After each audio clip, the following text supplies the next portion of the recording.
আসসালামু আলাইকুম সুপ্রিয় নবম দশম শ্রেণীর শিক্ষার্থী বন্ধুরা, আশা করি সকলেই ভালো আছো। প্রতিদিনের অনলাইন ক্লাসের ধারাবাহিকতায় আজ আমরা পরিমিতির অধ্যায় 16.2 এর 7, 8 এবং 10 নম্বর এই তিনটি অঙ্কের সমাধান করব। আশা করি সকলেই তোমরা উপকৃত হবে। আর সামনে তোমাদের যে অর্ধবার্ষিক পরীক্ষা আসতেছে নবম শ্রেণীর জন্য, এবং দশম শ্রেণীর আসবে হলো প্রি টেস্ট পরীক্ষা খুব শীঘ্রই ঈদের পর। এখন তোমাদের আর সময় নষ্ট না করে পড়াশোনায় মনোযোগী হতে হবে যাতে তোমরা ভালো করতে পারো। আর তোমাদের তো দশম শ্রেণীর জন্য আরেকটা সমস্যা হচ্ছে, শিক্ষামন্ত্রী তো সে ডিসেম্বরে এসএসসি পরীক্ষা নেওয়ার জন্য বারবার তোড়জোড় করতেছে। এখন শেষ পর্যন্ত কি হবে জানি না, তবে তোমাদের কিন্তু পড়াশোনা ঠিক মতো চালিয়ে যাওয়া প্রয়োজন। দেখো শিক্ষার্থী বন্ধুরা, আমরা আর কথা না বাড়াই, এখন আমরা অঙ্কের সমাধানে চলে যাব। তার আগে আমাদের দেখো, আমরা গত কয়েকদিন অঙ্ক যেগুলো সমাধান করছি সেগুলো ছিল আয়তক্ষেত্র এবং বর্গক্ষেত্র এসব নিয়ে, যার সূত্র আমরা অঙ্ক করার শুরুতেই পড়ে নিয়েছিলাম।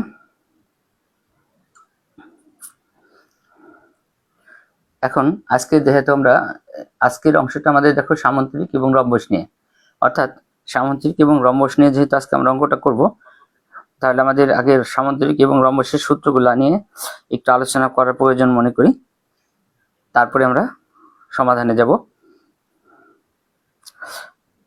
আমাদের প্রথম যে কাজটা হবে সেটা হলো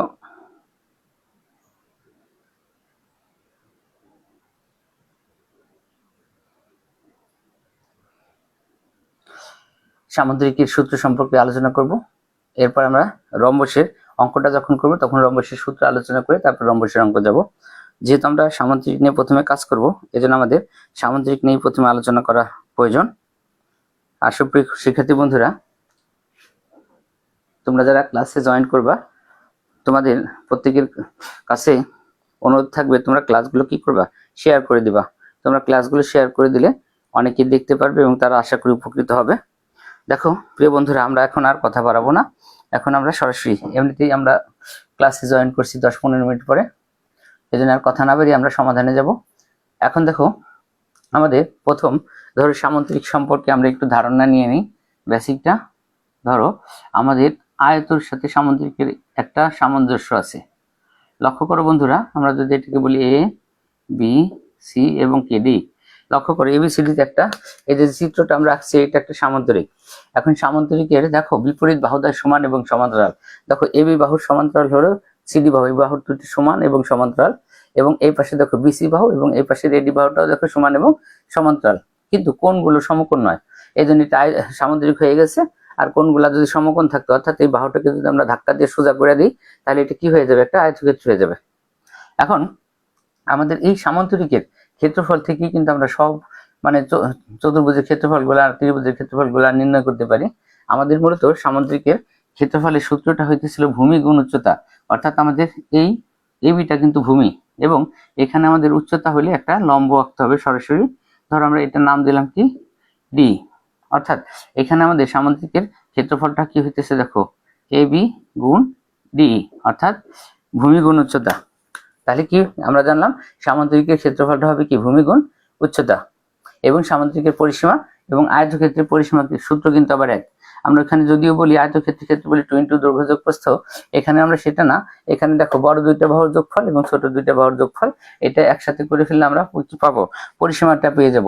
তাহলে বন্ধুরা দেখো, আমরা সামান্তরিকের ক্ষেত্রফলের সূত্র কি বললাম, ভূমি গুণ উচ্চতা, অর্থাৎ এখানে দেখো চিত্রে এবিটা হচ্ছিল ভূমি আর উচ্চতা হলো আমাদের ডি, আমরা চিত্রে আঁকছি সেটা, এখান থেকে আমরা কি করবো, অর্থাৎ ভূমি গুণ উচ্চতা। তার আগে আমাদের মনে রাখতে হবে যে ত্রিভুজ, চতুর্ভুজ, তারপরে আয়তক্ষেত্র, বর্গ, রম্বস যাই বলি, এগুলার ক্ষেত্রফল সাথে মনে রাখবো যে দুইটা বাহুর গুণফল।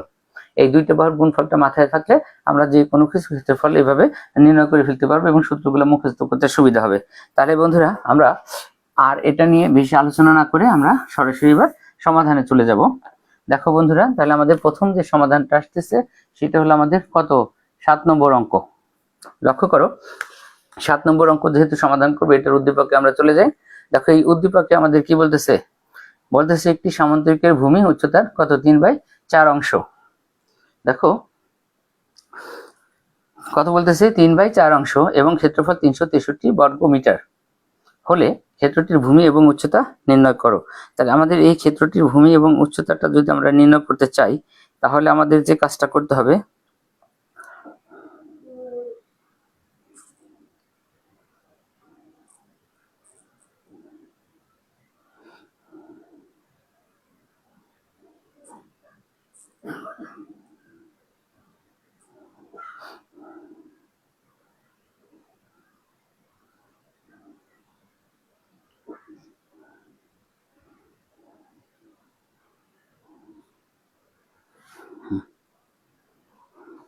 তাহলে দেখো প্রিয় বন্ধুরা, আমরা আর কথা না বেরিয়ে সমাধানে চলে যাব। এখান থেকে দেখো আমাদের যেহেতু নির্ণয় করতে বলতেছে কি ভূমি উচ্চতা নির্ণয় করো, এখন এই ভূমি উচ্চতা কিন্তু আমরা এখান থেকে পাবো। দেখো আমাদের এখানে বলছে ভূমি হবে উচ্চতার 3/4 অংশ, অর্থাৎ যদি কোনো ভগ্নাংশ এরকম থাকে ভূমি উচ্চতা লম্ব দৈর্ঘ্য ক্ষেত্রফলে এসব অঙ্কে, তাহলে আমরা নিচের যে বাহুটা থাকবে ওই বাহুটাকে ধরে নিব। এই বাহুটাকে ধরার সময় দেখবো আমরা তার সাথে কোন শব্দটা আছে, লক্ষ্য করো 3/4 অংশ, এটার সাথে আমাদের একটা উচ্চতা শব্দ আছে, অর্থাৎ এখানে উচ্চতা হবে হলো নিচের অংশটা। এটা সবসময় মনে রাখবা, যদি কোনো ভগ্নাংশ থাকে ধরনের দৈর্ঘ্যপ্রস্থের অঙ্কে, তাহলে আমরা নিচেরটাকে ধরবো হলো ওই 3/4 বা যে ভগ্নাংশ থাকবে তার সাথে যে শব্দটা থাকবে, যেমন এটার সাথে উচ্চতা আছে তার আগে হলো ভূমি, তাহলে আমরা আগে উচ্চতাকে ধরবো, তারপর এখান থেকে আমরা ভূমিটা নির্ণয় করে ফেলবো। তাহলে এখন এই উচ্চতা যেহেতু আছে 4, একে আমরা ধরে ফেলবো, যে মনে করি সামান্তরিকটির উচ্চতা। প্রিয় বন্ধুরা, তাহলে আমরা উপরে কি লিখবো, মনে করি, দেখো বন্ধুরা কি লিখবো, সামান্তরিকটির বা সামান্তরিকের, ওদের ভাষায় লিখলাম সামান্তরিকের উচ্চতা। দেখো বন্ধুরা, সামান্তরিক উচ্চতা যেহেতু নিচে 4 আছে, 4 এর সাথে আমরা x ধরলাম, আর এটার সাথে আমাদের একক আছে হলো মিটার, তাহলে দেখো x মিটার। অতএব বা এবং সামান্তরিকের এই ভূমিটা হবে হলো আমাদের, আমি বলছিলাম ভূমি, দেখো কি বলতেছে বন্ধুরা, বলতেছে যে ভূমি উচ্চতা 3/4, যেহেতু আমরা উচ্চতা 4x পাইছি, তাহলে ভূমি হলো উচ্চতার, তাহলে উচ্চতা আগে লিখি, উচ্চতা হলো 4x, এর কি বলতেছে দেখো 3/4, এটাও কি মিটার। তাহলে দেখো বন্ধুরা, এখান থেকে কিন্তু আমরা এই 4 এবং এই 4টাকে কাটাকাটি করে দিতে পারি, এর মানে তো গুণ, কাটাকাটি করে দিলে থাকলো কি, দেখো x থাকলো আর হলো 3 থাকলো, তাহলে আমাদের এটা কি হলো 3x মিটার। তাহলে দেখো বন্ধুরা, আমাদের এখানে আমরা কি মান পাইলাম, আমরা ভূমি আর উচ্চতা কিন্তু অলরেডি পেয়ে গেছি। আমাদের ভূমি হইতেছিল 4x এবং উচ্চতা হইতেছিল 3x। এখন এই ভূমি উচ্চতা পাওয়ার পরে আমাদের যাইতে হবে যে দেখতে হবে মানটা দিছে কার। লক্ষ্য করো বন্ধুরা, আমাদের মান দিছে কিন্তু কিসের, ক্ষেত্রফলের, ক্ষেত্রফল 363, অর্থাৎ এই ক্ষেত্রফল থেকে আমরা মানটা বের করতে পারবো। যেহেতু এখানে ক্ষেত্রফল দিছে, আমাদের এখান থেকে ক্ষেত্রফলের সূত্রে যাইতে হবে। তাহলে আমরা অতএব দিয়ে লিখে ফেলি, অতএব সামান্তরিকের কি লিখবো বন্ধুরা, দেখো সামান্তরিকের এই যে ক্ষেত্রফল, সামান্তরিকের ক্ষেত্রফলটা হইতেছিল ভূমি গুণ উচ্চতা। লক্ষ্য করো, সামান্তরিকের ক্ষেত্রফলের সূত্র কি বলছি, ভূমি গুণ উচ্চতা, অর্থাৎ আমাদের ভূমি হইতেছিল 3x এর ইন্টু উচ্চতা হইতেছিল 4x। এটার সাথে আমরা কি লিখবো, দেখো তো বন্ধুরা, বর্গমিটার লিখলাম। এখন দেখো এই যে বর্গমিটার, এই 3x এবং 4x যদি আমরা গুণ করি, তাহলে 3 4 কত হয়, দেখো তো 12, সাথে কি x² বর্গমিটার। তাহলে দেখো যেহেতু সামান্তরিকের ক্ষেত্রফল ছিল, এখান থেকে আমরা সামান্তরিকের ক্ষেত্রফলটা বের করে ফেললাম 3x এবং 4x, অর্থাৎ 3 3 4 12x, x আর x গুণ করলে হয় x² বর্গমিটার। তাহলে দেখো এইটা আমাদের কি পাইলাম বলো তো বন্ধুরা, এই যে মানটা বের করলাম, এইটা হইতেছিল আমাদের কিসের, প্রশ্ন অনুসারে একটা ক্ষেত্রফল বের করছি চলক সহ, এই ক্ষেত্রফল এবং এই যে বলতেছে ক্ষেত্রফল 363 বর্গ মিটার, এই 63 বর্গ মিটার, এই দুইটা কিন্তু সমান হবে, অর্থাৎ এখানে আমাদের ক্ষেত্রফল হচ্ছে 363 বর্গ মিটার। তাহলে আমরা এখন এটাকে প্রশ্নমতে সাজায় মান বের করে ফেলবো। তাহলে আমরা এখন লিখি প্রশ্নমতে,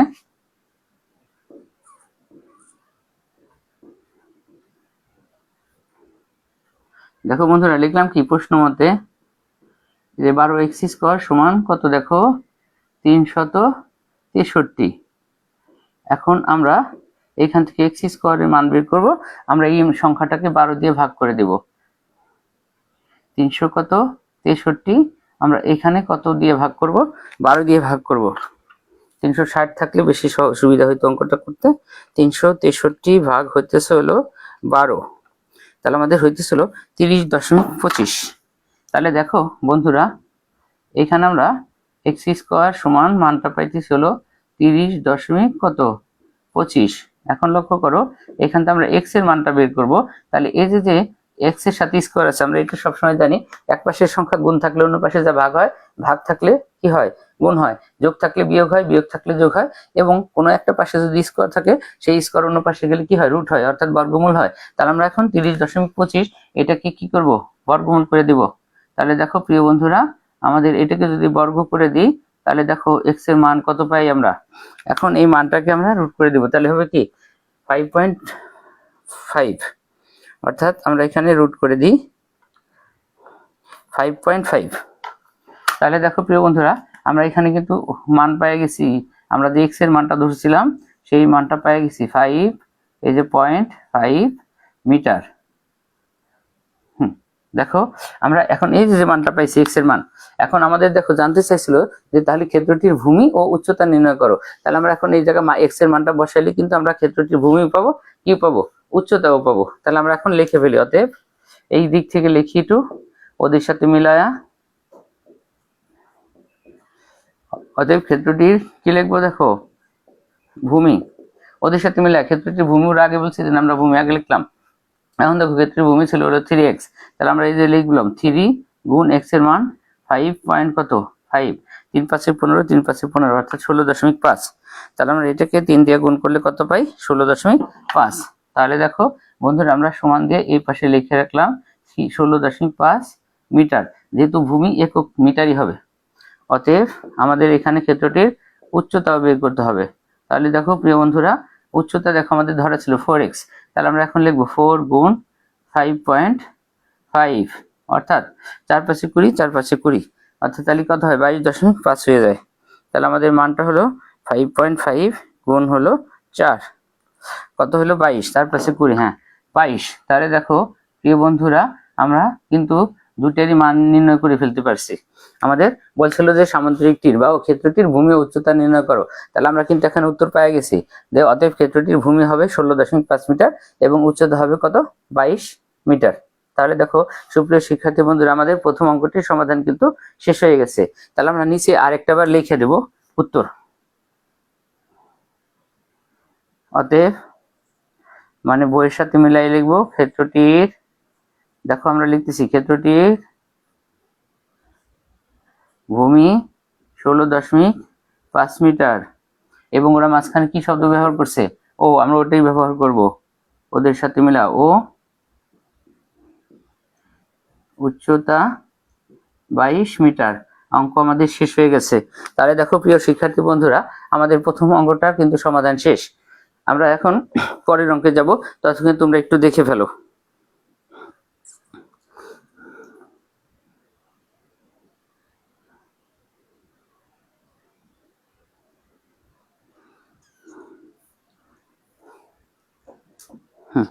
তাহলে দেখো সুপ্রিয় শিক্ষার্থী বন্ধুরা, আমরা প্রথম 7 নম্বর সমাধানটা কিন্তু শেষ। আমরা দেখো 1 থেকে শুরু করে গত 2 দিনে কিন্তু 6 পর্যন্ত শেষ করছিলাম, 2 দিনে 6টা। আমরা আজকে করতেছি 7 8 এবং 10 নম্বর অঙ্কটা, কারণ 9 নম্বর অঙ্কটা সামান্তরিক, একটু বেশি বড় অঙ্ক। আমরা সামান্তরিক এবং ট্রাপিজিয়াম, সামান্তরিক একদিনে একটা অঙ্কই করব এবং ট্রাপিজিয়ামের যে বড় অঙ্কটা আছে ওইটা আমরা একদিনে করব। আর আজকের অঙ্ক একটু ছোট দেখে আমরা একসাথে 3টা অঙ্ক করতেছি। আর তোমাদের কিন্তু শুরুতেই বলছিলাম যে 16.2 এর ভিতরে সবচেয়ে ইম্পর্টেন্ট অঙ্ক হইতেছে 5 এবং 10 এবং 9 আর হইতেছিল 12, এই 4টা অঙ্ক আমাদের হবে। তার ভিতরে 10 পর্যন্ত আজকে শেষ, শুধুমাত্র 9 আর 12 বাকি থাকবে। দেখো বন্ধুরা, এখন কিন্তু আমরা এটাকে মুছে ফেলবো।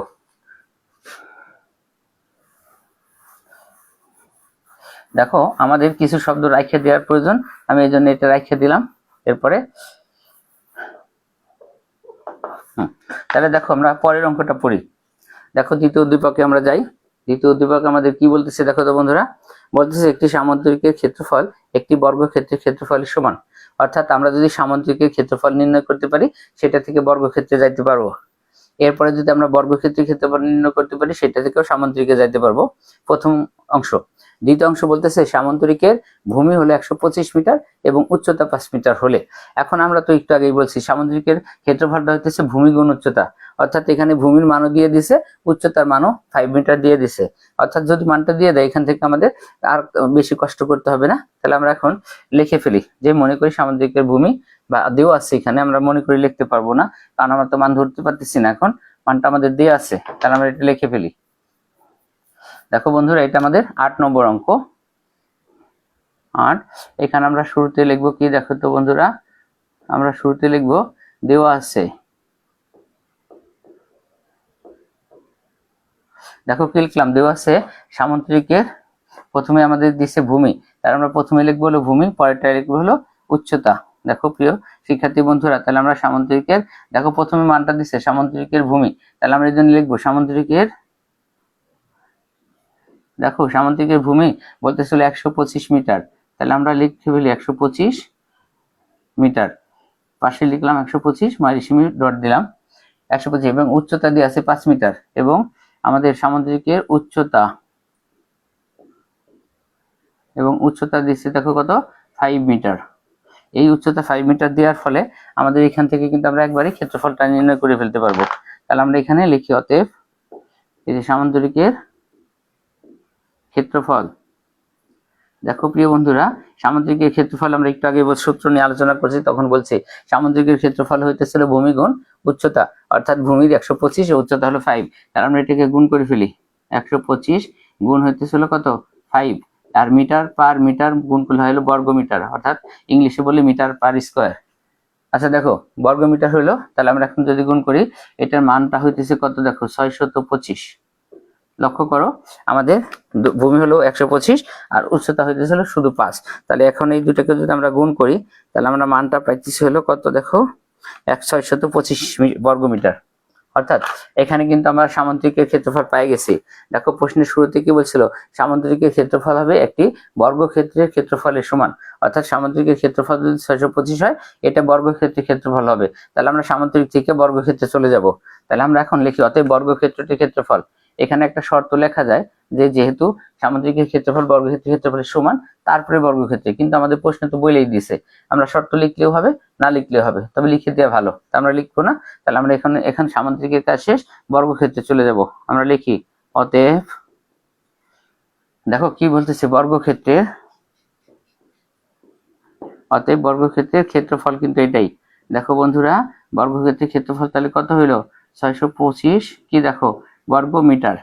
এখন দেখো সামুদ্রিকের কাজ শেষ, আমরা এখন বর্গক্ষেত্রে চলে আসছি, কিন্তু জানতে চাইছি কি, এটা আমাদের আগে জানতে হবে। দেখো বলতেছে যে এত হলে বর্গক্ষেত্রের কর্ণের দৈর্ঘ্য নির্ণয় করো, অর্থাৎ বর্গক্ষেত্রের কর্ণের দৈর্ঘ্য আমাদের জানতে হবে। বর্গক্ষেত্রের কর্ণের দৈর্ঘ্যের সূত্রটা হচ্ছিল আমাদের a√2 অথবা √2a। আমরা যেভাবে লিখি, কি লিখছি বলছি, বর্গক্ষেত্রের কর্ণের দৈর্ঘ্য হলো a√2 অথবা √2a। এখন দেখো আমাদের বইতে কিন্তু লেখা আছে √2a, বইতে কিভাবে লেখার সূত্র, √2a। লক্ষ্য করে এখানে আমরা যদি √2a এইভাবে লেখার অভ্যাস করি, আমরা যদি ভুলে কখনো রুটটা এর উপরে দিয়ে দিই, তাহলে কিন্তু আমাদের অঙ্কটা কাটা যাবে।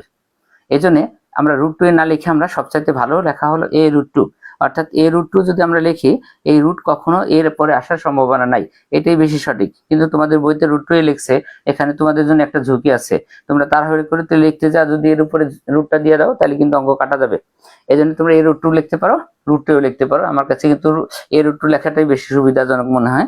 অর্থাৎ এখন আবার আমরা এখানে কর্ণের সূত্রটা পড়ি। এখানে a√2 অর্থাৎ এই যে √2 সাথে এ আছে, এ হচ্ছে একটা বাহুর দৈর্ঘ্য, বা √2 যাই বলি, এ মানে কি একটা বাহুর দৈর্ঘ্য, তার আমাদের এখন একটা বাহুর দৈর্ঘ্য প্রয়োজন। এখন একটা বাহুর দৈর্ঘ্য আমরা কিভাবে বের করব, এটা আমাদের মাথায় রাখতে হবে যে বর্গক্ষেত্রের ক্ষেত্রফল যদি থাকে, তারকে যদি আমরা √2 করি, তাহলে এখান থেকে আমরা একটা বাহু পেয়ে যাব। আর যদি আবার একটা বাহু থাকে, তার স্কয়ার করলে আমরা ক্ষেত্রফল পাবো। এটা মনে রাখবো যে বাহুকে স্কয়ার করলে যেমন ক্ষেত্রফল পাই, আর স্কয়ারের রুটটা হইতেছিল কি, √2, অর্থাৎ বর্গমূল। আমরা বর্গমূল করলে একটা বাহু পেয়ে যাবো। তাহলে আমরা এখান থেকে একবারে একটা বাহু বের করে ফেলবো। তাহলে অতএব এই যে ডট ডট দিলাম, বর্গক্ষেত্রের, দেখো আমি সরাসরি এখানে লিখে দিলাম একটি বাহুর বা এক বাহুর দৈর্ঘ্য। দেখো বন্ধুরা, আমি এখানে একবারে লিখে দিলাম একটা বাহুর দৈর্ঘ্য, এই যে পাশে লিখে দিলাম, যেহেতু আমাদের সূত্রের ব্যবহার আছে।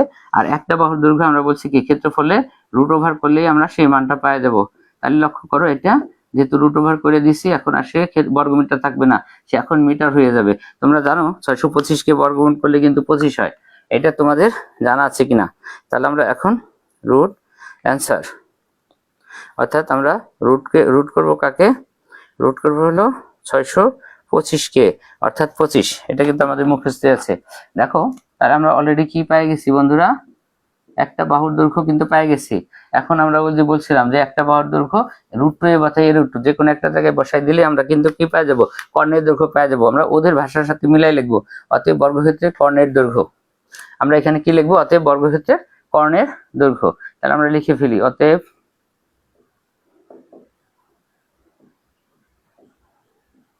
এই যে অতএব বর্গক্ষেত্রের এই যে কর্ণের দৈর্ঘ্য, কর্ণের দৈর্ঘ্য আমরা সূত্রটা লেখার কথা বলছি কি a√2, পাশে কি লিখবো মিটার। দেখো আমি কিন্তু একটু আগে বলছিলাম যে তোমাদের বইতে √2 এ লেখা আছে, বা যেখানে পড়বা √2 এ পাবে, মানে রুট সংখ্যা পাবে আগে, অক্ষর পাবে পরে।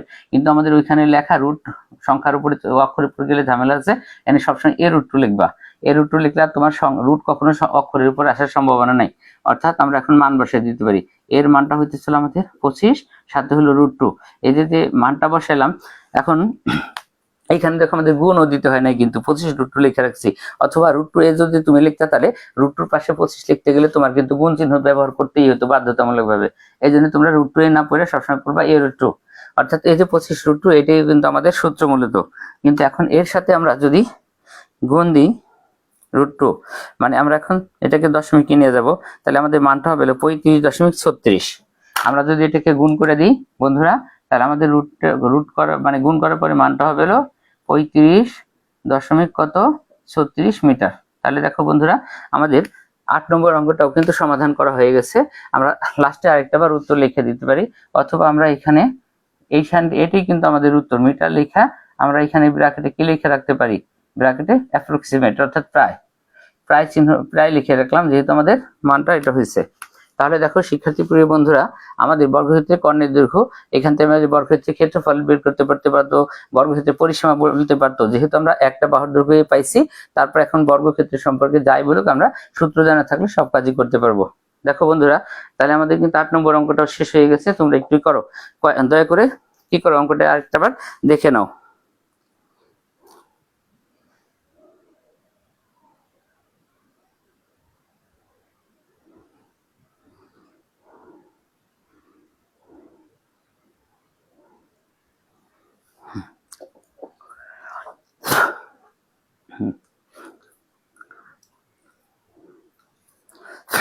আজকে দেখি তো আজকে ক্লাসে জয়েন করছে কে কে আছে, এখন জয়েন দেখা যায় কিনা।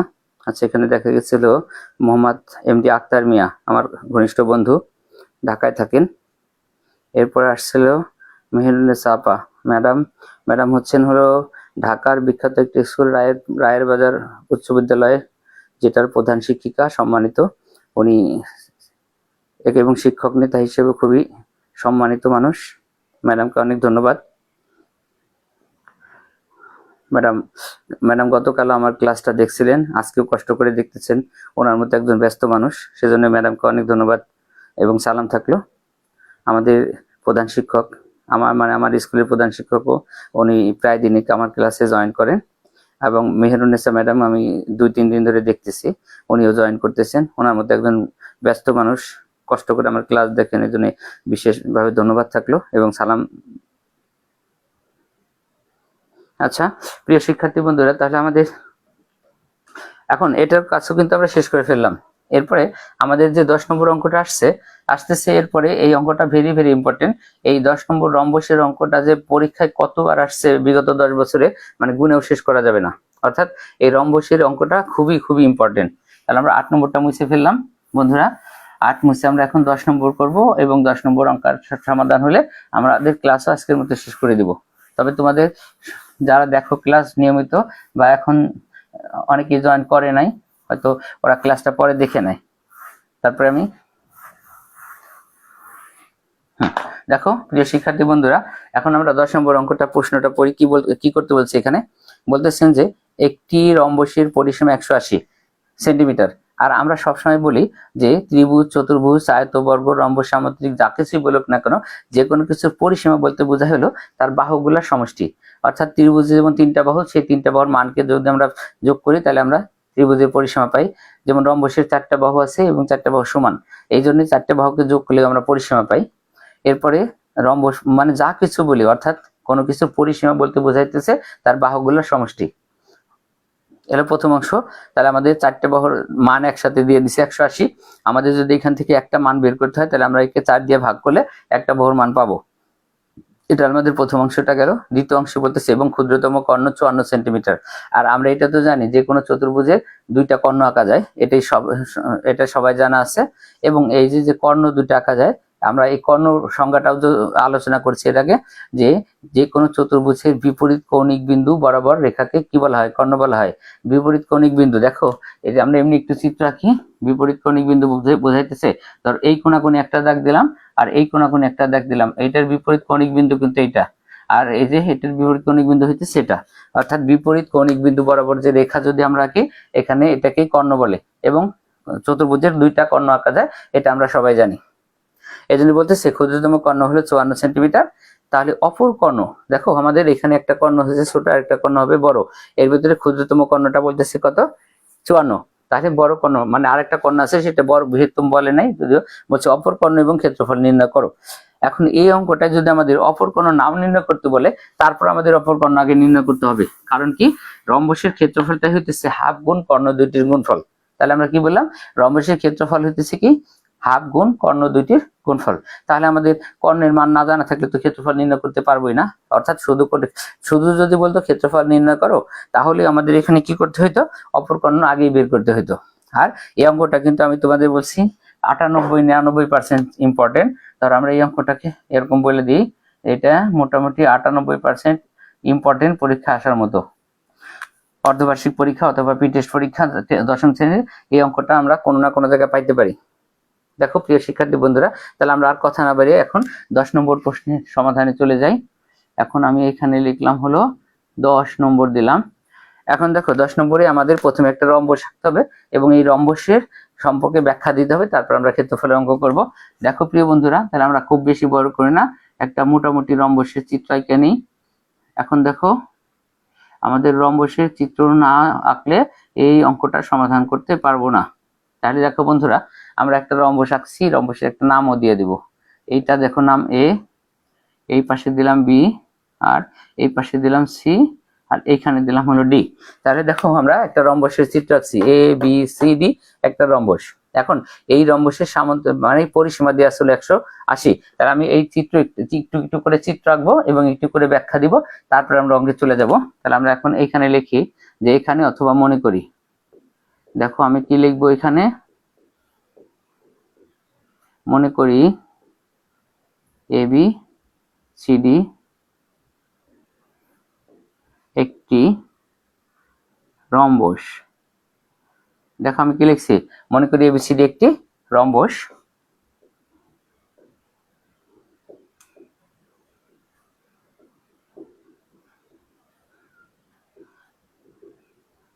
দেখো আমি কি লিখলাম, যে এখানে বা মনে করি এবিসিডি একটি রম্বস যার পরিসীমা আমাদের প্রশ্নে বলা আছে 180 সেন্টিমিটার। তাহলে আমি এখানে লিখে ফেলি 180 সেমি।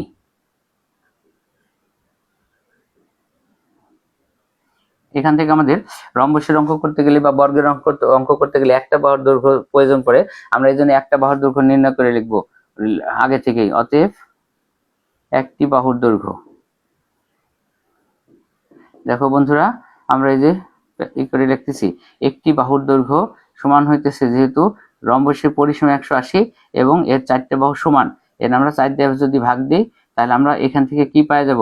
এখান থেকে আমরা একটা বাহুর মান পাওয়া যাব। তাহলে দেখো 180-কে 4 দিয়ে ভাগ করে আমরা মান পাইছি কত? 45। তাহলে আমাদের একটা বাহুর মান যেহেতু 45 পাইছি, আমি এই চিত্রে এখানে 45 লিখে রাখবো, এটা আমাদের অঙ্ক করার সুবিধায়। তাহলে দেখো বন্ধুরা, আমি লিখে রাখলাম এ বির মানটা 145, প্রত্যেকটা মানই সমান, A B B C C D A D প্রত্যেকেই 45, এক জায়গায় লিখলেই হবে।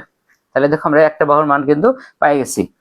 এরপর আমাদের যে ক্ষুদ্রতম কর্ণের কথা বলছে, এখন আমরা কর্ণ সম্পর্কে যাব। এইবার আমরা এসি এবং বিডি কর্ণকে যোগ করে ফেলবো। লক্ষ্য করো বন্ধুরা, আমি এই যে স্কেল ধরার মতো, দেখো আমি স্কেল ছাড়াই কিন্তু দাগটা দিয়ে ফেললাম, সমান হয়েছে।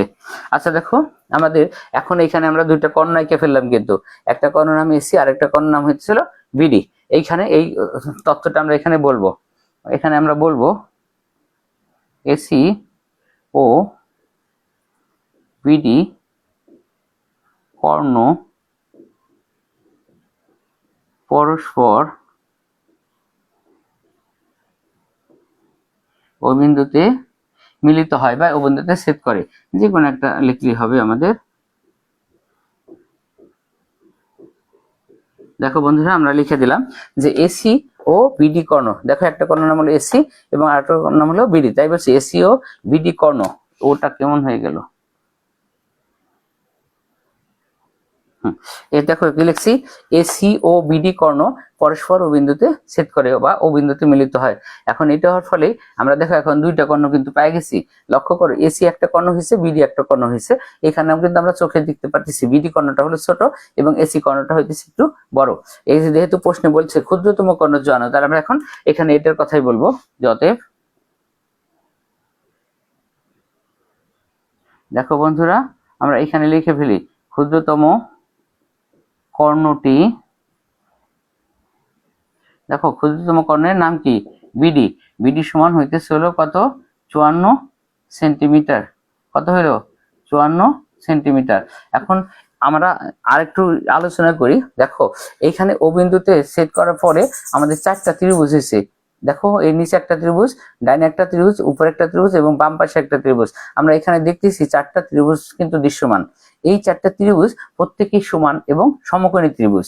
এটা হলো আমাদের রম্বসের ফর্মুলা অনুসারে, যে রম্বসের ভিতরে কর্ণাকার ফলে যে ত্রিভুজগুলো উৎপন্ন হয় সেই প্রত্যেকটা ত্রিভুজে কি থাকে, কি সমকোণী ত্রিভুজ। তাহলে আমরা এখন যদি নিচের ত্রিভুজ নিয়ে কাজ করি, এ ও বি নিয়ে কাজ করি, এটাও একটা সমকোণী ত্রিভুজ। বি ও সি নিয়ে যদি কাজ করি, এটাও একটা সমকোণী ত্রিভুজ। সি ও ডি নিয়ে করলে এবং এ ও ডি নিয়ে করলেও এরা কি প্রত্যেকেই এক একটা সমকোণী ত্রিভুজ।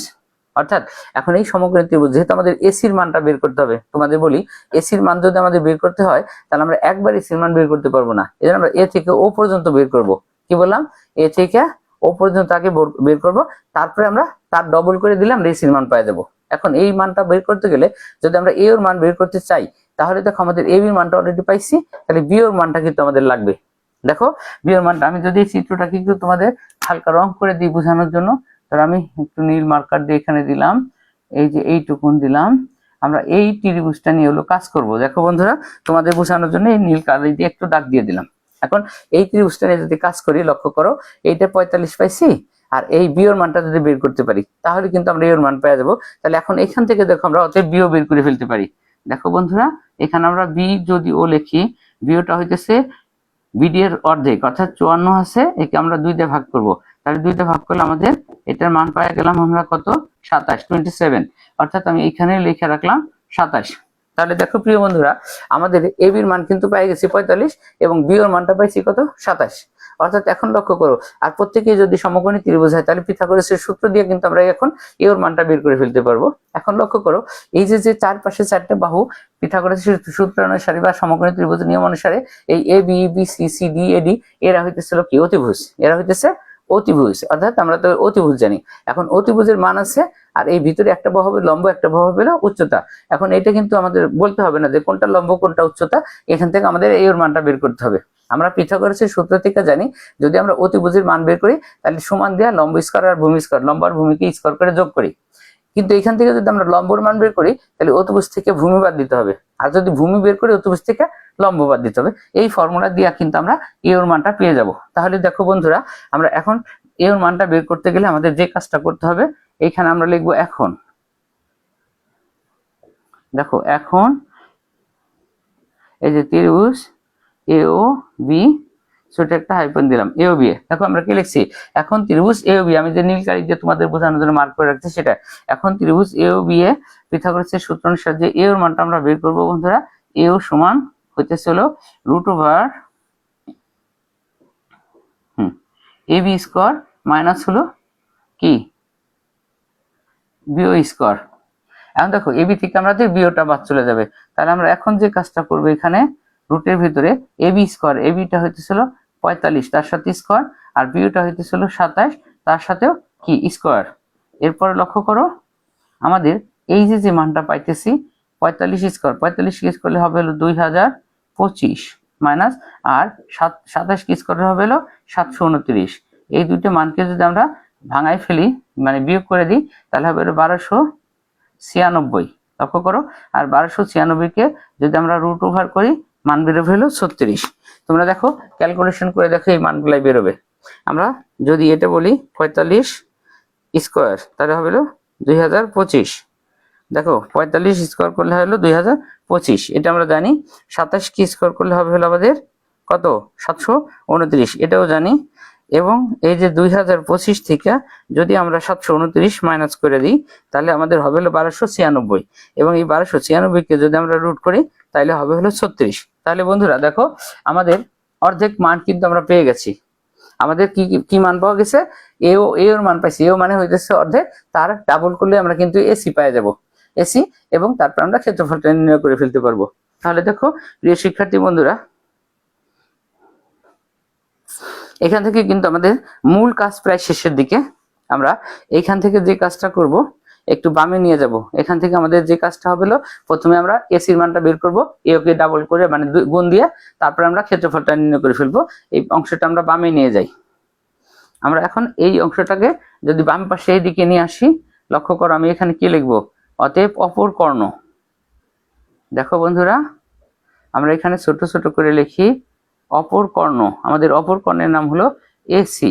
লক্ষ্য করো এসিটা হইতেছিল 36 গুণ হলো 2 সমান 72 সেন্টিমিটার।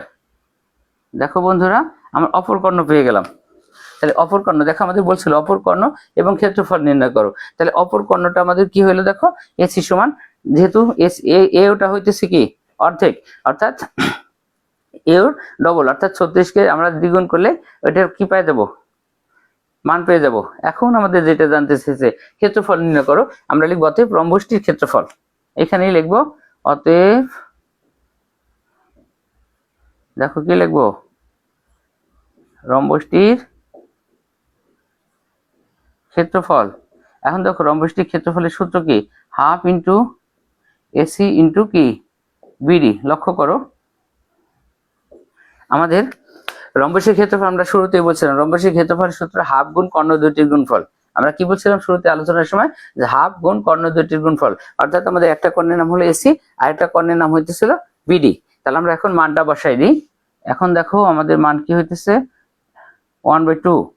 এখানে আমরা গুণ চিহ্ন দিলাম, এসির মান হইতেছিল 72 গুণ বিডির মানটা হইতেছিল প্রশ্নে দেওয়া ছিল 54। এখন এই আমাদের যে কাজটা করতে হবে 72 এবং 54কে গুণ করতে হবে, তাকে 2 দিয়ে ভাগ করতে হবে। তাহলে 72 এবং 54 গুণ করে 2 দিয়ে ভাগ দিলে আমাদের হবে হলো 1944 বর্গ সেন্টিমিটার। তাহলে এটি কিন্তু আমাদের উত্তর প্রিয় বন্ধুরা। তাহলে আমরা তিনটা অঙ্কই কিন্তু একটা একটা করে সমাধান করে ফেললাম।